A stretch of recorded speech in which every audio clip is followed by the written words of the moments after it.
سے زاہد تھے، سن کر دھوم حضرت خواجہ نظام الدین اولیاء رحمۃ اللہ تعالی علیہ کے ولایت کی، دہلی گئے ان سے بیعت کرنے کے لیے،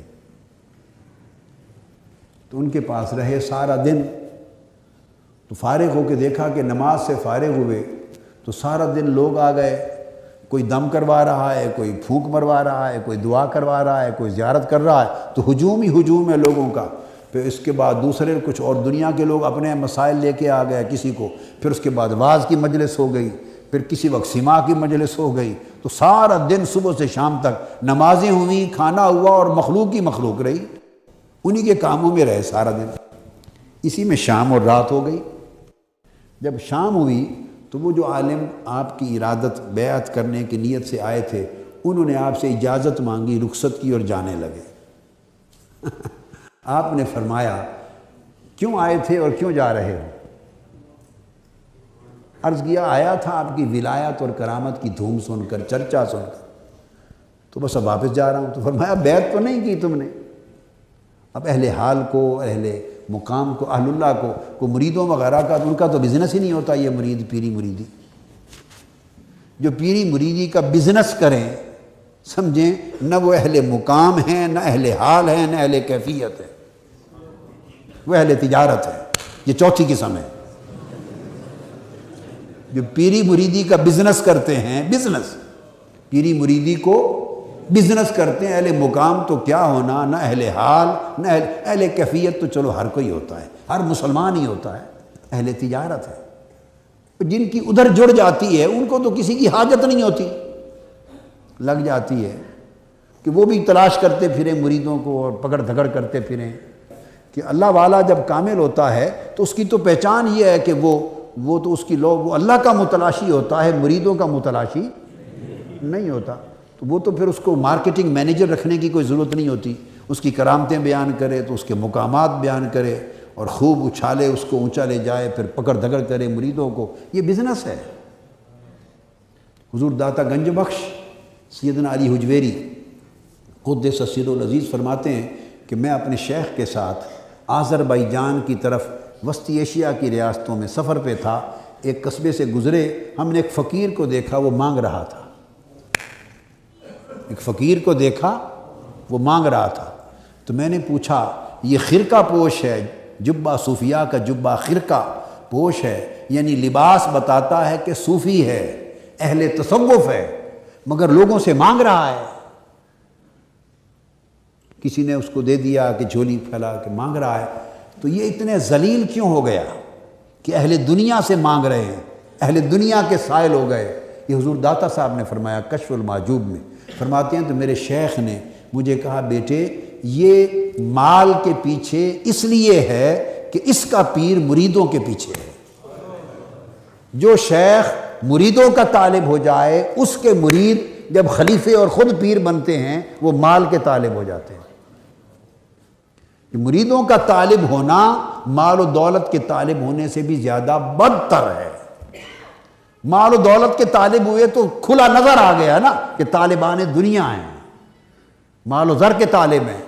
تو جو مریدوں کا طالب ہے تو وہ تو ظاہر یہ کرتا ہے کہ میں تمہیں جنت پہنچانے کے لیے تمہیں لے رہا ہوں تمہارے پیچھے، وہ تو آخرت کی بات کرتا ہے، تو دھوکہ دہی ہے۔ تو مقصد بات کا یہ ہے کہ جب کوئی جتنا بلند ہوتا ہے وہ اتنا خلق سے بے نیاز ہوتا ہے، پھر وہ خلق کی خدمت کرتا ہے۔ انہوں نے کہا کہ آیا اس لیے تھا خواجہ نظام الدین اولیاء رحمۃ اللہ علیہ سے کہ آپ سے بیعت کروں گا، تو فرمایا پھر بیعت تو نہیں کی، واپس جا رہے ہو؟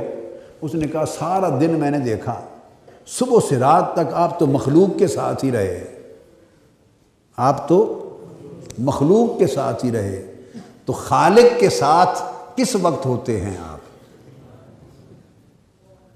کوئی وقت فرصت کا آپ کا نہیں دیکھا کہ جس میں جانوں کہ اس وقت آپ خالق کے ساتھ ہیں؟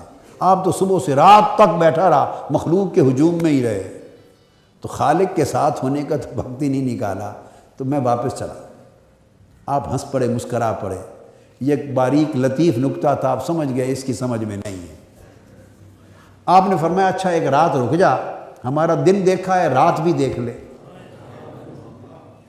دن دیکھا ہے رات بھی دیکھ لے۔ وہ رات کے لیے رک گئے۔ آپ نے فرمایا اپنے خدام کو کہ اس کا بستر میرے کمرے میں اندر ہی بچھا دیں، اندر بچھا دیا۔ نماز عشاء سے لوگوں سے وظائف اورات سے فارغ ہوئے تو حضرت خواجہ نظام الدین اولیاء رحمۃ اللہ علیہ آ کے لیٹ گئے، اور وہ مصلی پر بیٹھ گیا، ساری رات تلاوت کرتے رہے وہ، پھر پچھلی رات تو یہ نفل پڑھتے رہے۔ آپ تہجد کے وقت اٹھے، فجر سے پہلے اٹھ کے تہجد پڑھی، وظائف کیے، پھر نماز فجر پڑھی، وہ ساری رات جاگتا رہا۔ آپ نے اس کو فرمایا اب تھوڑی دیر سو جا، وہ مزید متذبذب ہو گیا، جو تھوڑی سی کسر بچ گئی تھی عقیدت کی وہ بھی۔ اب یہ بتا رہا ہوں کہ تصورات لوگوں کے غیر حقیقی من گھڑت مصنوعی تصورات ہیں۔ تصوف، معرفت، روحانیت یہ علم صحیح کے بغیر نہیں آتی، اور ہم نے علم صحیح حاصل نہیں کیا، اس کی جگہ ڈھکوسلے ہوتے ہیں ہمارے اپنے ذہن کے مفروضے اور تصورات۔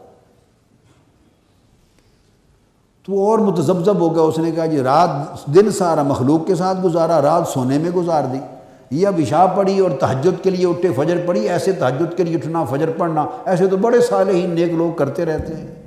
یہ خواجہ نظام الدین اولیاء، اس کا خیال تھا کہ یہ تو ساری زندگی سوتے ہی نہیں ہوں گے۔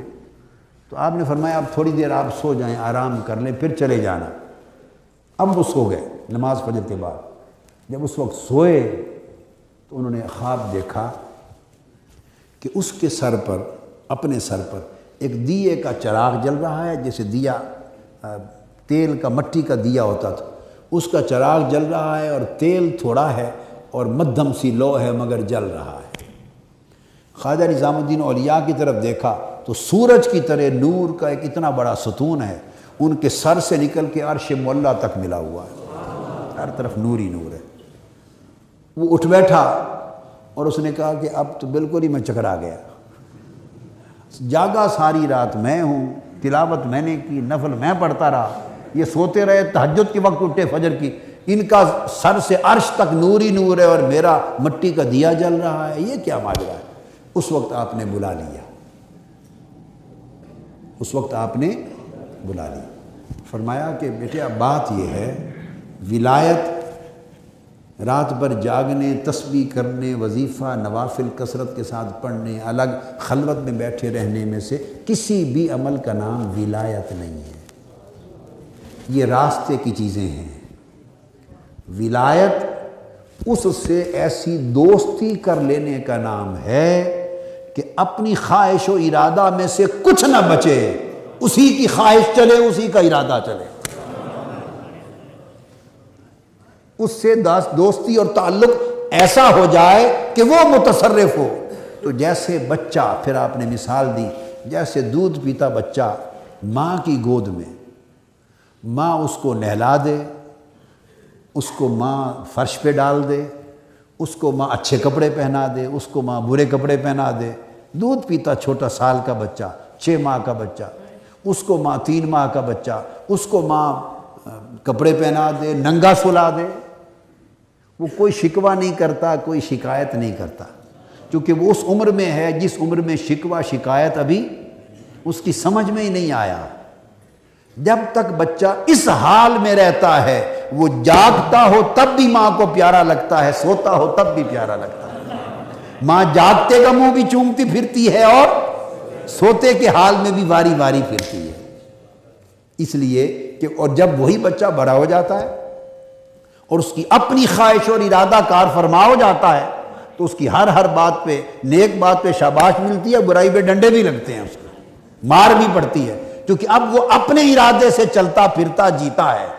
اور جب وہ اپنے ارادے سے نہ کھاتا تھا، نہ پیتا تھا، نہ چلتا تھا، نہ روتا تھا، نہ ہنستا تھا، جب آدمی اپنے ارادے سے فنا ہوتا ہے اور اس کے ارادے کے ساتھ باقی اور بقا ہوتا ہے تو پھر وہ معصوم بچے کی مانند ہے، اسے ماں جاگتے سوتے ہر وقت پیار کرتی ہے، وہ سمجھتی ہے کہ اس میں ارادہ ہی میرا کار فرما ہے۔ اب جب کوئی صاحب مقام ہو جاتا ہے تو وہ اگر صبح سے رات تک مخلوق خدا کی بھلائی کے لیے بیٹھا ہے تو وہ ارادہ حق سے بیٹھا ہے کہ حق یہ چاہتا ہے کہ اس کے ذریعے میری ہدایت دنیا میں پہنچے، تو وہ لوگوں سے ملے تو تب بھی مولا کا کام ہے، تنہا بیٹھے تب بھی رب کا کام ہے، وہ جاگے تب بھی رب کے کام میں ہے، وہ لیٹے تب بھی رب کے کام میں ہے، اس کی ساری زندگی خود سپردگی کا مرکز بن جاتی ہے۔ تو ولایت خود سپردگی کا نام ہے، ولایت خود سپردگی کا نام ہے۔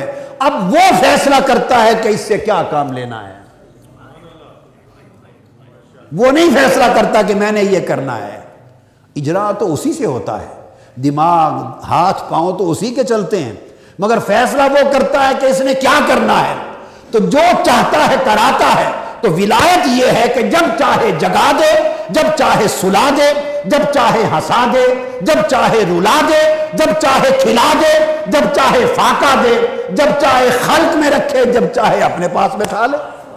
وہ ہر حال میں اس کی مجلس میں رہتا ہے، ہر حال میں اس کی خلوت میں رہتا ہے، ہر حال میں اس کے تعلق میں رہتا ہے۔ جب دوستی اور تعلق یہ نوعیت اختیار کر جائے، اسے ولایت اور مقام کہتے ہیں۔ آفیشیل یوٹیوب چینل کو